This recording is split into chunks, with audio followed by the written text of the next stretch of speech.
All right, hey guys, Rob Jordan out here with Bass University TV, and I'm gonna walk y'all through my setup, top to bottom, for fishing an underspin and a swim bait. It's kind of a 1-2 punch when I'm fishing ditches for spotted bass in the wintertime, all the way into the pre-spawn period, early spring. These are my number 1 and 2 techniques, period. They catch big spotted bass.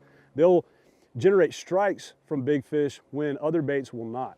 And to me, it's not only big fish baits like we just talked about, but it's also something that's going to be a very consistent player for several months throughout the year. A lot of big fish caught on these 2 baits. So getting right into it, diving right into the details. The underspin. So the size that I'm using most of the time is a 1/2 ounce. Probably, I'd say 75% of the time, it's going to be a 1/2 ounce size. I will use a 3/8 a little bit, and on rare occasion, I will use a 1/4. But 1/2 ounce and 3/8, that's going to be my number 1 and 2 right there. Now, when it comes to the size, here comes some really important details.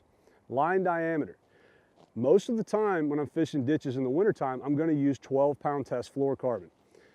Some occasions I may use 10 if I'm trying to get it down, and if I'm fishing it a little bit shallower, I may bump up to 15, but 12 is where I'm at most all the time. You don't want to use really heavy line diameter because that creates more resistance when the bait's coming through the water. You want something that's pretty thin diameter. It's going to help you keep that bait down and keep it tracking on an even plane. So 12-pound is where I like to be for the most part.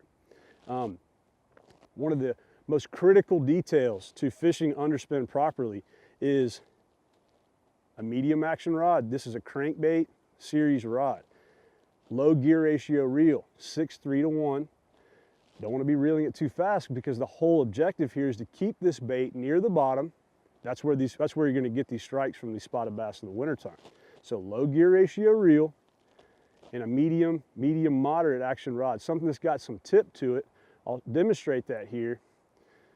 Get the twist off get the line off of it here. And the big thing about, having a softer tip rod, let me pull this in where you might be able to see it with the camera.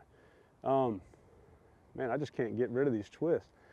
Is that you want something when the bite first happens, you want to have enough tip where it allows it to load up. My backbone, I've got pretty good backbone through this rod, but I want that soft tip that allows it to load up. I don't want a stiff tip rod. You will miss a lot of bites that way. Where if you're reeling it slow, low gear ratio, soft action rod, you'll allow the fish to get the bait, get them hooked up, and you'll be in good shape every time. Now, here comes the next most important part of this whole puzzle here with the underspin. My bait of choice is a diesel minnow. Several reasons why, but just some of the high points here.